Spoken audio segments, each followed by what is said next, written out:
আসি, আসসালামু আলাইকুম। ওয়ালাইকুম আসসালাম। কুসলিবাড়ি সীমান্তবর্তী গ্রামে চাচার ছোট্ট একখানা বাড়ি। সূর্য ওঠার আগেই মাঠে বেরিয়ে পড়েন, সারাদিন ধানের জমিতে কাজ করেন, সন্ধ্যায় ক্লান্ত হয়ে বাড়ি ফেরেন, তবুও মুখে এক ধরনের তৃপ্তির ছাপ। এ যেন তার সংগ্রামী জীবনের প্রতিচ্ছবি। তবে এই দেশে চাচার জন্ম হয়নি, জন্ম ভারতে, পশ্চিমবঙ্গের এক গ্রামে। তখনও দেশভাগের ক্ষত পুরোপুরি শুকায়নি।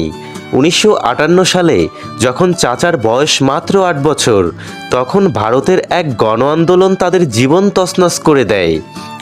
চারপাশে তখন দাঙ্গার আগুন জ্বলছিল, মানুষ মানুষকে হত্যা করত। সেই ভয়াবহ সময়েই চাচার বাবা সিদ্ধান্ত নেন, এদেশে আর থাকা যাবে না। এক রাতের আধারে চাচার বাবা হাত ধরে বেরিয়ে পড়েন, মাও ছিলেন সঙ্গে। দল বেঁধে সীমান্তের দিকে